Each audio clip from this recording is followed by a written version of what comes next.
안녕하세요. 교육특구 1번지 임석균 소장입니다. 오늘은 어문영 선생님과 함께 영어 내신의 특징, 영어 공부의 팁, 영어 과목에 대한 철학에 대해서 좀 들어보는 시간을 가지겠습니다. 좋은 팁이 될 거라 생각합니다.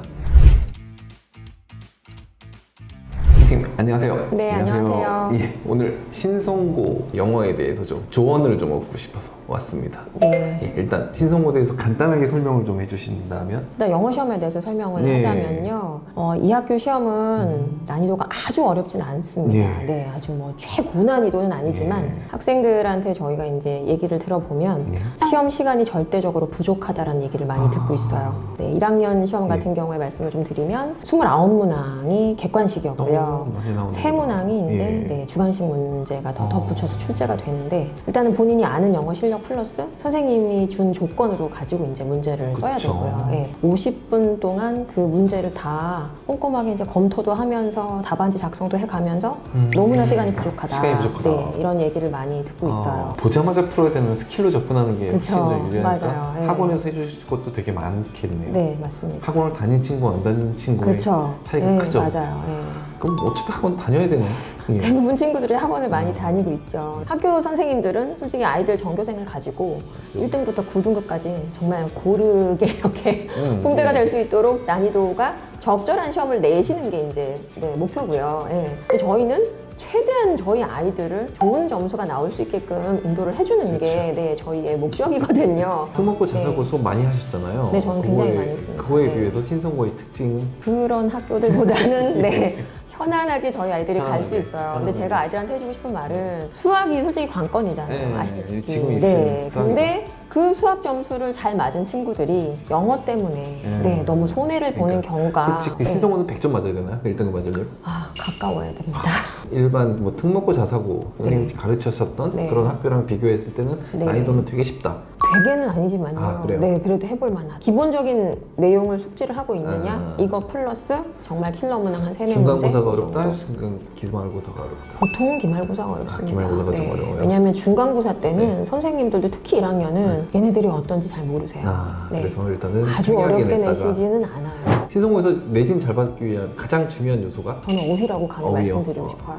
왜냐하면 아이들이 갈리는 걸 보면 헐지른 어휘가 가끔 하나씩 나옵니다. 그래요? 잘하는 친구들도 뭐더라? 나 이거 알았는데? 약간 이런 느낌? 네, 거기서 이제 모르는 게 뭐 1, 2, 3, 4, 5번 있으면 빈칸 문항이다 그러면 하나 모르면 풀 수 있잖아요. 근데 2개 모르면 이제 뭐지 이러다 찍다가 잘못해서 틀릴 수 있거든요. 그래서 평소에 어휘 학습은 정말 게을리해서는 안 돼요. 성실한 애들이 점수 잘 나올 수밖에 없어요. 어쩔 수 없어요. 그래서 내신의 포커스가 그거죠. 영어를 잘하고 말고 떠나서 일단 성실하고 학교 수업 잘 듣고 영어를 어휘에 좀 포커스를 많이 맞아요. 그래서 어릴 때 어학원을 다녔던 친구들이 유리한 건 맞습니다. 솔직히. 왜냐하면 많이 읽었기 때문에 그래도 어느 정도 기억이 날 수 있거든요. 아예 고등학교 와서 보는 것보다는 그래도 많이 어릴 때 봤던 애들이 어쩔 수 없어요. 수능과의 연계성은 어떤 정도인가요? 수능 문제의 유형이 그대로 나옵니다. 그래요? 모의고사 스타일이 그대로 나와요. 교과서를 얘네가 쓰기도 하지만 대부분의 학교들이 이제 한두 가지씩 쓰긴 하거든요. 근데 그렇지만 이제 지문을 쓰는 거지 그 지문이 다 수능형으로 바뀐다고 생각하시면 돼요. 그럼 영어 잘하는 친구들이 기본적으로는 유리하겠네요. 그렇죠. 네, 맞아요. 그럼 선행이 필요한 거 아닌가요? 절대적으로 필요합니다. 절대적으로 필요해요? 네. 방학, 특히 겨울방학 되면 이제 학교가 바뀌는 친구들이 있잖아요. 중학교에서 고등학교. 꼭 물어보는 게 어학원 다닌 친구들 꼭 물어봅니다. 왜냐면 거기서 너무 판가름이 나요. 그래서 감히 정말 하루라도 빨리 시작하라고 말씀드리고 싶어요. 단어는 테스트를 꼭 맨날 하시고요? 계속 봐야죠. 계속 봐야죠. 그리고 단어를 외울 때 이 단어가 이 뜻이야 라고만 외우는 건 전혀 효과가 없어요. 그래서 제 수업 때 내신도 마찬가지지만 일반적으로 이제 특히 겨울방학이든 여름방학이든 평소에 이제 영어 진도를 나갈 때 수업의 특징은 독해에 제가 굉장히 포커스를 맞추는데요. 독해를 풀 때 우리 아이들이 뜻 하나에만 거의 꽂혀 있어요. 작년 EBS 수능 특강에서도 purchase라는 단어가 이제 보통은 구매하다, 사다 이런 뜻인데 거기서 이제 장점, 강점 이렇게 완전 품사도 바뀌어서 나온 적이 있어요. 그럼 이제 아이들이 이제 뭘 구매한다는 거야 도대체? 이렇게 되면 이제 끝나는 거예요. 근데 그걸 치고 넘어갈 수가 있어야 돼요. 고등학교 때 들어와서 뒤늦게 시작한 친구들이 그게 너무 힘든 거예요. 그래서 저는 독해 시간에 내지는 평소에 수업 시간에 그런 걸 좀 뛰어넘게끔 애들이 이제 막히는 단어가 나올지라도 문맥상 이제 좀 흐름을 치고 나갈 수 있도록 좀 수업을 해주는 게 제 수업의 특징이에요. 하나 더 질문이요. 예비 중3 친구들한테 신성고를 간다는 친구들한테 네네네. 겨울방학 때 조언을 준다면 뭐는 준비 꼭 하고 와라. 첫 번째도 두 번째도 세 번째도 어울립니다. 무조건 단어장인가요? 단어장 혹시 어울립니다. 좋아하시는 단어장이 있나요? 네, 있어요. 추천, 예. 네. 어떤 거? 블랙라벨에서 나온 단어장을 지금 예. 제가 쓰고 있는데요. 아, 그래요? 너무 괜찮아요. 왜냐하면 단어를 아이들이 외울 때 아까도 말씀드렸지만 이건 이 뜻이야 이렇게만 나와 있는 단어는 전혀 좋지 않아요. 왜냐면 그 단어를 벗어난 지금 방금 말씀드렸듯이 여러 가지 뉘앙스로 이렇게 갈 수 있잖아요. 그쵸. 그러니까 벗어나는 거는 아이들이 못 맞춰요. 근데 그런 단어장 말고 단어가 나와 있으면 여러 가지 이런 단어가 있어. 플러스 이 단어를 바꿔서 이 단어도 쓸 수 있다. 그리고 약간 넘어가면 이런 느낌도 있어. 그렇게 정리해놓은 단어장이 제가 방금 말씀드린 요 단어장이에요. 블랙라벨이. 그래서 네, 아, 유의어, 그다음 동의어, 반의어 이런 것도 같이 시험 볼 수 있게 그런 단어장 찾아보면 나옵니다. 근데 1, 2등급을 나누는 거는 네. 그 단어 하나. 네, 어휘가 너무너무 중요해요. 그것 때문에. 그리고 많이 보면 독해를 하다가 많이 구문도 접하고 문장을 보면 어렸을 때 배웠던 문법을 독해를 하면서 그대로 또 끌어내야 되는 거죠. 그래서 저는 아이들이 수업을 할 때 이 수업은 문법 수업이야. 이 수업은 독해 수업이야. 솔직히 이거는 별로 지향하지 않습니다. 저희가 시험 볼 때도 지문을 놓고 여기서 문법도 물어보고 단어도 물어보고 다 그렇죠. 물어보거든요. 예. 네. 근데 문법만 공부하는 강좌, 독해만 공부하는 강좌, 솔직히 말이 안 돼요. 네. 근데 이제 방학 때 좀 잘 해놓으면 공부를 좀 잘 다져놓으면 똑같은 내신 수업 때 제가 수업을 하는 거를 소화하는 양이 달라진다고 말씀드리고 싶어요. 그러니까 똑같이 수업을 해도 어떤 친구들은 소화가 잘 되는 거죠. 아 맞아, 이 지문은 이러니까 이렇게 문제가 선생님이 나온다고 하니까 아 맞다 이해가 되는 친구가 있는 반면 어떤 아이들은 이제 말하는 거 적기 바쁘고 뭐라는 거야 이러면서 이제 다시 돌려봐야 되고 다시 질문해야 되고 이런 차이가 있습니다. 신성고 커리큘럼에 영어의 특징이 좀 있나요? 글쎄요, 독해 일단 많이 시키고요. 그리고 수행 준비 잘하라고 저는 말씀드리고 수행이 싶어요. 어떤 식으로? 수행이 보통 뭔가의 주제를 주고 이제 쓰라고 하죠. 아. 저희가 알고 있는 일반적인 언어를 썼을 때 받는 점수보다는 학교에서 배운 구문들이 있어요. 선생님이 원하는 구문.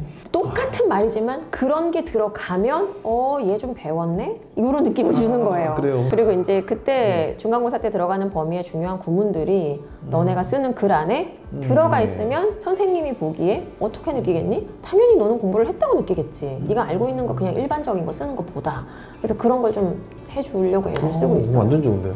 그리고 또 제 수업의 특징 좀 말씀드리고 싶은 게 이제 내신이면 솔직히 신성고 내신의 ABC반 이렇게 하기 쉽지 않아요. 근데 저 같은 경우는 이제 특목고 30, 40명 대형 강의 할 때도요. 최대한 제가 힘이 닿는 한 이 친구는 뭘 못해. 이 친구는 뭘 못해. 최대한 이런 거를 잡아내요. 따로 불러서 가르쳐 주는 거. 첫 번째. 네. 진도 보강과 관련 없이 네, 정말 제 선의의 무료 질문 받아주는 이런 시간 가지고요. 두 번째는 과제 다르게 나갑니다. 과제가 이 친구는 문법 너무 잘하는 친구인데 굳이 문법을 제가 막 시키고 쓰고 이렇게 할 필요는 없거든요. 네. 이건 상당히 좋은데요. 네, 어떤 친구는 선생님 전 장문 너무 안 돼요. 그렇죠. 그러면 그거 배운 거에 대해서 장문을 할 수 있는 그런 자료 따로 나가요. 단어는 정말 지금도 그렇게 하고 있습니다. 단어는 지금 저희 반에 예를 들어 픽스된 교재가 있잖아요. 근데 선생님 저는 이거 너무 어려워요. 이러면 그래 너 일로 와봐봐. 이거 중에 너 뭐가 제일 맞는 것 같아. 그래서 하나 더 셀렉해서 같이 외우게 만들어요. 반 아이들이 여러 명이 앉아있지만 제가 정말 힘닿는 대로 최대한은 하나 좀 개별로 맞춰주려고 되게 애를 쓰고 있다. 네, 보고 말씀드립니다. 선생님 열정이네요. 네네. 예. 3, 4등급 친구들이 네. 1등급을 맞을 수는 있어요? 왜 못 맞아요? 아, 그래요? 그럼요, 맞출 수 수학은 있죠. 불가능하고. 아, 그럼요. 예. 영어는 가능합니다. 아, 그래요? 네. 예. 정말 짧아도 6개월, 길면 1년 이상 가야 되죠.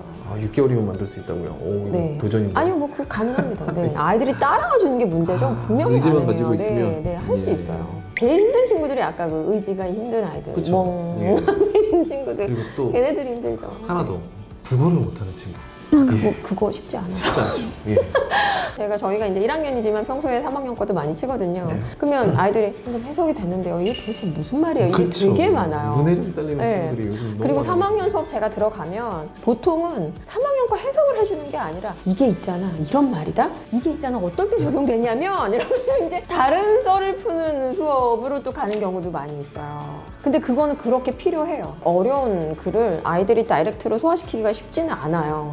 근데 그거를 제일 좋게 소화시키는 방법은 그거에 대한 일반적인 사례, 우리가 흔히 생각해 볼 수 있는 경우의 수 이런 걸 예를 들어주는 게 너무 필요합니다. 예. 모의고사 준비는 언제부터 하는 게 가장 좋더라고. 수능. 네, 내신 수능이 따로 가지 않아요. 왜냐하면 내신 문제가 전부 다 수능형이고요. 그리고 보통 저희가 내신을 요입당 하면 내신을 잡긴 하지만 네. 솔직히 3월 첫 주, 둘째 주는 진도가 많이 나가지 않습니다. 그쵸. 그럼 그때 하는 수업이 전부 다 수능과 연계된 거예요. 그래서 1년 내내 그냥 퐁당퐁당 같이 가신다고 생각하면 돼요. 제 수업 시간에 아까 말씀드렸다시피 한 지문 가지고 정말 다 다루는 거예요. 근데 방학 때와의 차이점은 방학 때는 오늘은 뭐, 내일은 뭐 이런 식으로 목차를 따라서 쫙 간다. 그래서 한 권을 정리하는 느낌. 이거라면 평소에는 그 배운 걸 가지고 계속해서 이제 정말 많은 지문을 다루는 거죠. 예, 그리고 계속 반복이 된다는 거. 어휘가 계속 학교에서 배운 거랑 내가 오늘 추가로 해야 될 것과 계속 이렇게 좀 덧붙여가는 이런 학습인 거죠. 쌓여가는 학습인 거죠. 그래서 따로 언제부터 수능이야? 이거는 좀 위험한 것 같아요. 제가 봤을 때. 내신에 대해서 어문영 쌤과 얘기를 나눠봤습니다. 점수를 어떻게 올리는지에 대한 팁, 그리고 수능과 내신을 어떻게 준비해야 되는지 정말 좋은 시간이 되었다고 생각합니다. 다음에 또 좋은 영상으로 찾아뵙겠습니다. 임석빈이었습니다.